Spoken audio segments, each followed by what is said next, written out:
Fala galera, tudo bem com vocês? Aqui quem vos fala é o professor Gabriel Carelli. Tô passando por aqui para ler junto com vocês mais um enunciado da prova da SpaceX que aconteceu em 2017 para acesso no ano de 2018. Tudo bem? Então vamos lá.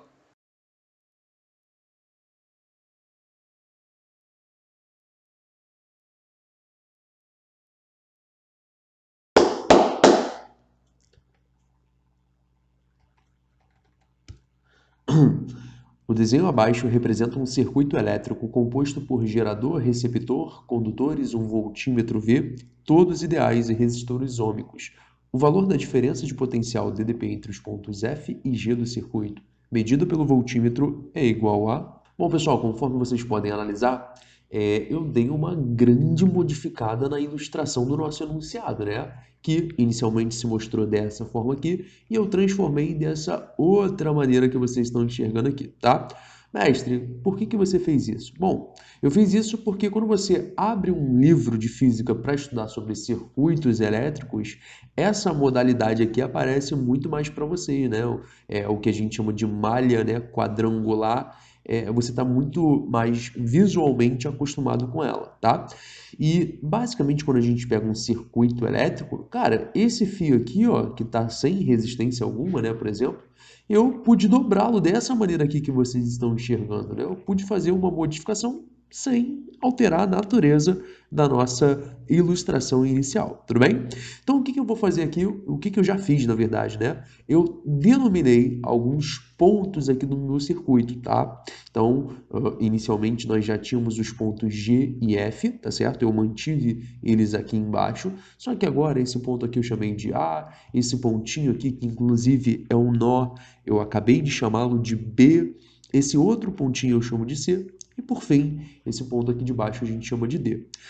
O meu objetivo em mapear todos os pontos, né, do meu circuito elétrico é para a gente aplicar a segunda lei de Kirchhoff, tá? Conhecida também por aí como lei das malhas. Eu dei uma rápida definição aqui para vocês sobre o que seria essa lei das malhas, né? Então, a soma algébrica das diferenças de potencial de uma malha, quando você lê num sentido bem definido, tipo, você tem que ler ou no sentido horário ou no sentido anti-horário, tá?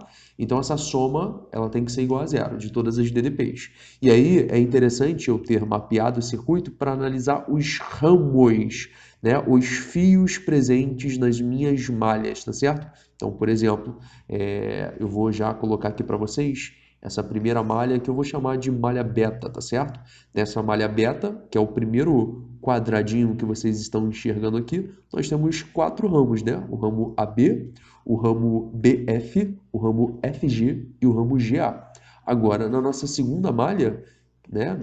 Na malha BCDFB, nós temos aí outros 4 ramos, o ramo BC, o ramo CD, o ramo DF e o ramo FB por final, tá certo? Bom, como que eu começo a resolver uma questão desse tipo, né? Eu acho que os alunos eles ficam muito nervosos em da onde que eles puxam uma corrente elétrica, né? Da onde começar esse problema. Cara, eu começo arriscando uma corrente elétrica bem aleatória em ambas as malhas, tá certo? Então, por exemplo, olha para cá, eu vou ter pela minha malha beta uma corrente circulando que eu vou chamar de corrente I1, tudo bem? Então, por todos esses ramos aqui da nossa malha beta, nós teremos a passagem, tá certo? De uma corrente, né? Conforme eu já disse para vocês, I1. Bom, já está mapeada toda a nossa corrente I1 circulando por essa malha beta, tá? Que eu escolhi, inclusive, no sentido horário. Agora vocês vão perceber que na nossa malha gama, nossa malha da direita, eu vou arbitrar uma corrente circulando por aqui no sentido contrário. E aí o aluno me pergunta muitas vezes o porquê que eu estou fazendo isso. Tem uma rápida explicação. Se a gente parar para perceber, o ramo BF, né, esse fiozinho aqui, ele é um fio, ele é um ramo compartilhado das duas malhas. Então eu vou tentar esclarecer um objetivo que é fazer que haja um fluxo contínuo de corrente passando pelo ramo BF, ou seja, se lá na malha beta eu fiz uma corrente I1 no sentido horário, olha só no ramo BF o que a corrente I1 faz, ela desce. Parando para visualizar, na nossa malha beta, na nossa malha gama, perdão, na nossa malha da direita, Agora, a nossa corrente I2 num sentido anti-horário, de fato, está acompanhando a corrente I1 pelo ramo compartilhado, né, pelo ramo BF. Ambas as correntes aqui fluem, né, para baixo. Aí o que acontece? Para a gente utilizar essa segunda lei de Kirchhoff, eu vou basicamente tentar calcular as intensidades de I1, de I2, né? E o máximo que vai acontecer é o seguinte: você pode calcular e você pode achar tanto valores positivos quanto valores negativos, tá? Se você achar ambos os valores positivos, quer dizer que o chute que você deu, né, no sentido das correntes está correto. Agora, se um dos valores, perdão, sair negativo, quer dizer que você errou o sentido da corrente elétrica, basta inverter, tá certo? Não precisa mudar o valor numérico, apenas o sentido da corrente, tá certo? Então vamos começar analisando aqui, primeiramente, a nossa malha beta, tá certo? Bom, já que eu fiz uma corrente circular no sentido horário, eu vou fazer uma leitura das diferenças de potencial no sentido horário também, tá certo? Então, olha só, o AB mais o BF mais o FG e, para finalizar, mais o GA, tá certo? Então, essas são todas as diferenças de potencial, né, existentes, né, entre os ramos presentes na malha aberta, tudo bem? E a gente vai começar a analisar essas diferenças de potencial passo a passo, beleza? Primeira DDP que a gente pode analisar é o UAB, tá certo? Só que o fio UAB, ele tá lisinho, ele não tem nada, então a gente pode dizer que o potencial é constante, tá certo? Da mesma forma que no fio GA, né, no ramo GA, também é um fio liso, então é um fio que tem potencial elétrico constante. A partir do momento que você encontra dispositivos como esse elemento de 4 volts, essa resistência de 2 ohms, você já não pode ter um potencial elétrico constante, tá? Você vai ter, de fato, uma diferença de potencial diferente de zero, beleza? Então vamos começar identificando essas DDPs. Por exemplo, o BF, a diferença de potencial entre os pontos B e F, vai ser dada pela seguinte continha. Olha só, quando você está passando aqui pelo seu elemento de 4 volts, né, indo do ponto B até o ponto F, você entra pelo menor traço, né, e a gente pode inclusive destacar essa informação, você entra pelo polo negativo para sair pelo seu polo positivo dessa espécie de bateria, né? Enfim. Então, só de você estar entrando pelo traço menor, pelo traço de menor potencial elétrico, você pode colocar muito bem um sinal de menos aqui, tá? Então, você vai ter menos 4 volts, beleza? Aí, mais. Agora, pega essa resistência aqui. Nessa sua resistência de 4 ohms, você está atravessando de cima para baixo, tá certo? E as correntes elétricas, elas estão contribuindo com essa sua travessia. Você está percorrendo a mesma direção e o mesmo sentido de ambas as correntes elétricas. Então, essa DDP, ela carrega um sinal de mais.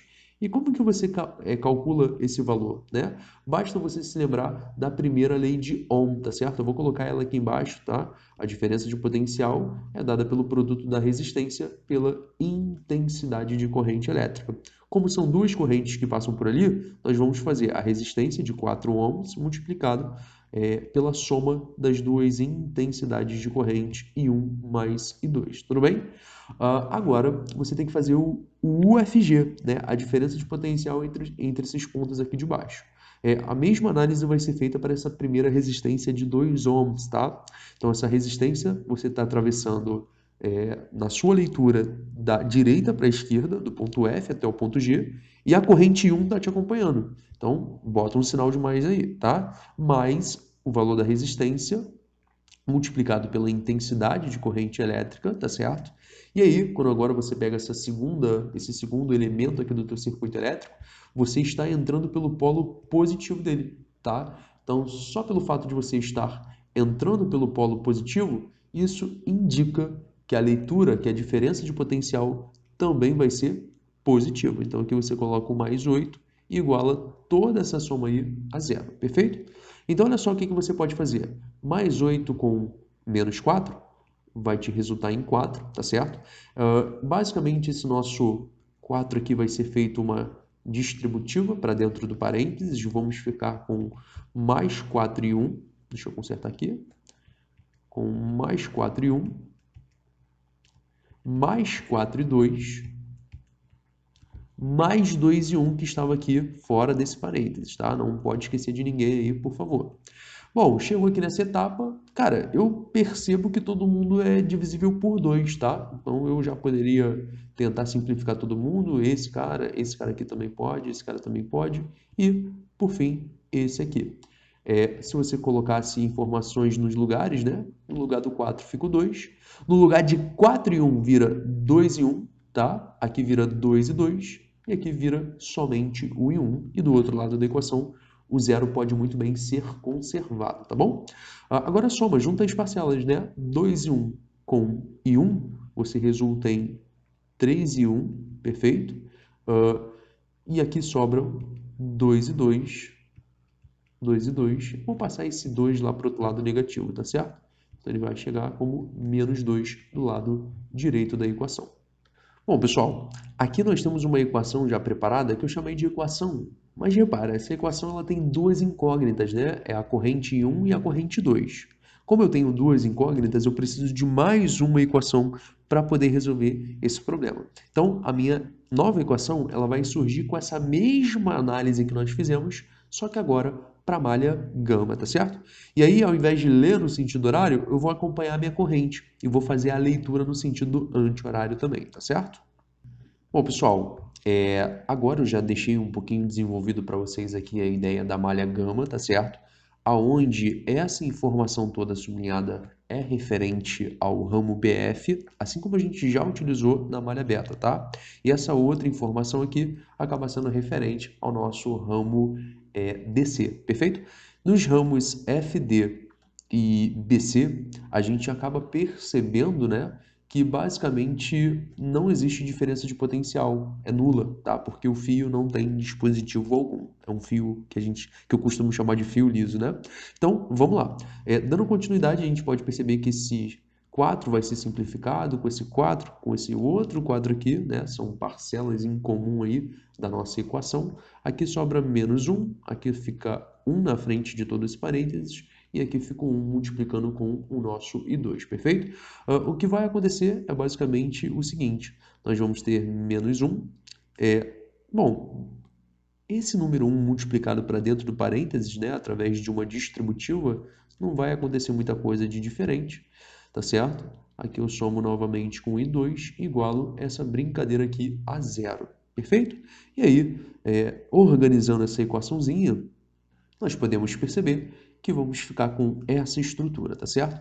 Então, aqui, né, como número 1, aqui embaixo como a equação, aqui do lado, perdão, como a equação de número 2, e agora a gente pode tentar relacionar a equação 1 com a 2.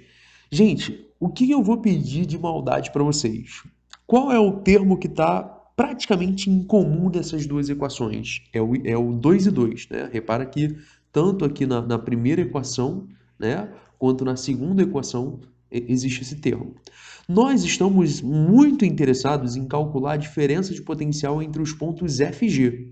Então, entre esses dois pontos, atravessa a corrente 1. Então, é válido a gente estar calculando essa intensidade de corrente, perfeito?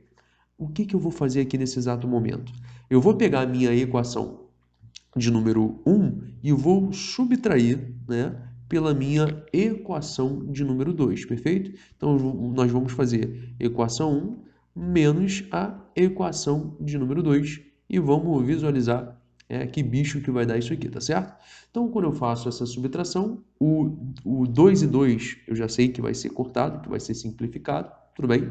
Então, vai sobrar para a gente 3 e 1 menos e 1, que é a mesma coisa do que 2 vezes e 1, tá certo?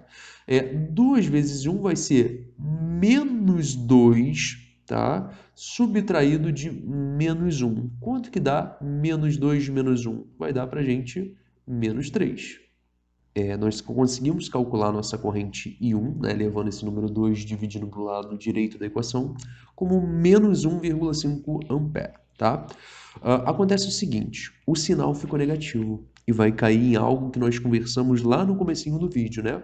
Se o sinal bate negativo, você apenas inverte o sentido da corrente. Então, olha para cá, para essa minha primeira ilustração, eu tinha designado a corrente no sentido horário, né? Então, no trecho, no ramo FG, ela passava para a esquerda, com sinal negativo. Agora você sabe que ela passa vindo para a direita, tá certo? Então, olha só que interessante. Quando você for calcular qual é a diferença de potencial entre os pontos F e G, você tem que respeitar o sentido da leitura, tá? Então você está vindo nesse sentido aqui, ó, tá certo? Você está olhando para a direita, beleza? Tranquilo?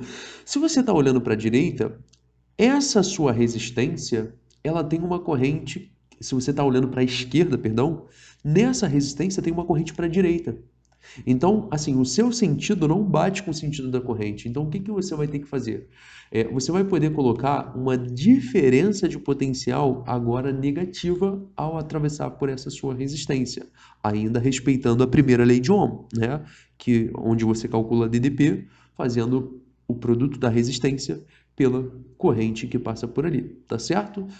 E aí você vai olhar agora esse seu dispositivo de 8 volts. Como a sua leitura é de F para G, você entra primeiramente pelo traço maior, pelo polo positivo. Então a DDP vai ficar com sinal de mais, tá certo? Mais 8. Então, portanto, né, se você faz menos 2 vezes 1,5, o resultado dá menos 3. Menos 3 mais 8, temos, portanto, uma diferença de potencial entre os pontos FG igual a 5 volts, tá certo? Se nós viermos visitar rapidamente o nosso enunciado, vamos acabar percebendo que a melhor alternativa é a letra D. Pessoal, eu fico por aqui, espero muito que vocês tenham curtido nessa nossa resolução e até o nosso próximo vídeo. Um forte abraço.